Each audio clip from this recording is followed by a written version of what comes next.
আসসালামু আলাইকুম। আমি ফেরদৌস কুকিং ওয়ার্ল্ড থেকে আপনাদের স্বাগত জানাচ্ছি। আজকে আমি আপনাদের তৈরি করে দেখাবো সুজির রসবড়া কিংবা সুজির মালাই চপ। এটি অনেক নরম, তুলতুলে, মুখে দিলেই মিলিয়ে যাবে। তৈরি করা একদম সহজ। এই পিঠাটা অনেক মজাদার, বাচ্চা থেকে বড় সকলের প্রিয়। হঠাৎ কোনো মেহমান আসলে ঝটপট তৈরি করে নিতে পারবেন, কারণ এই রসবড়া পিঠাটা তৈরি করতে অনেক কম উপকরণ লাগে। আমার বাসায় তো সব সময় এই পিঠাটা তৈরি করা হয়। এটা চাইলে আপনারা বিকালের নাস্তায় রাখতে পারেন। অনেক সময় দেখা যায় ভিতরে রসবড়া পিঠাটা শক্ত হয়ে যায়। আমার রেসিপি ফলো করে তৈরি করলে এরকম পারফেক্ট রসবড়া পিঠা তৈরি করতে পারবেন। তাহলে শুরু করা যাক আজকের রেসিপিটি। আমার রেসিপি যদি আপনাদের কাছে ভালো লেগে থাকে তাহলে আমার চ্যানেলটি সাবস্ক্রাইব করে পাশে থাকবেন।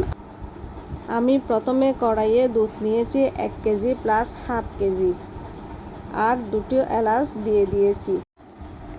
এখন পাউডার দুধ দিব 1 কাপ, আর ভালোভাবে নেড়ে নিব।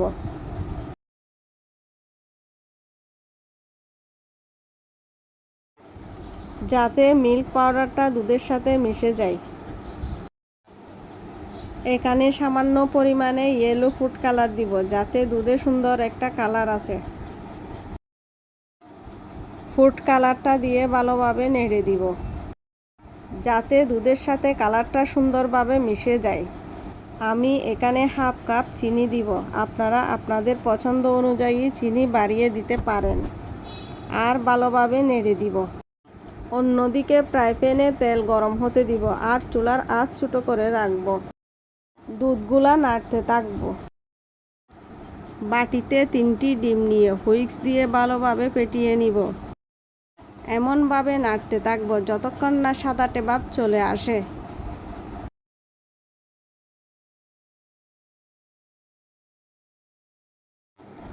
আর 1 চা চামচ ভ্যানিলা এসেন্স দিয়ে ভালোভাবে নেড়ে নিব, যাতে ডিমের গন্ধটা চলে যায়। আপনারা চাইলে লেবুর রসও দিতে পারেন। আমি এখানে 1 কাপ সুজি নিয়ে অল্প অল্প করে মিক্সচারের সাথে মিশাবো, যতক্ষণ না ডিম সুজির ব্যাটারটা মিশে না যায়।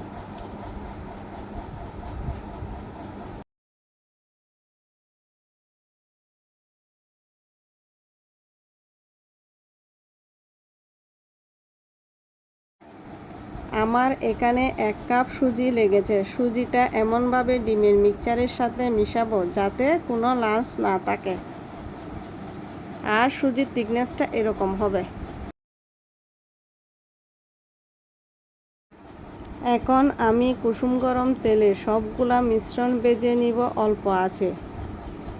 আস্তে আস্তে সবগুলা মিশ্রণ দিয়ে দিব। মিশ্রণটা ফুলে ওঠার পর এক পাশ হয়ে গেলে তখন অপর পাশে উল্টিয়ে দিব, আর অপেক্ষা করব ভাজা হয়ে যাওয়া পর্যন্ত।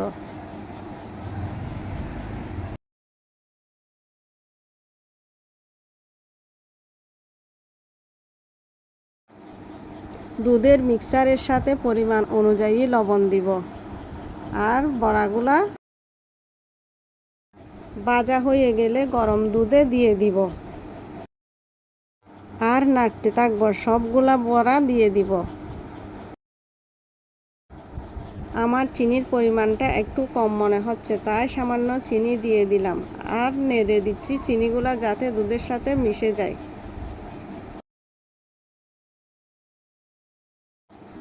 পরিমাণ অনুযায়ী ঘি দিয়ে মিশিয়ে নিব, আর ভালোভাবে নেড়ে দিব।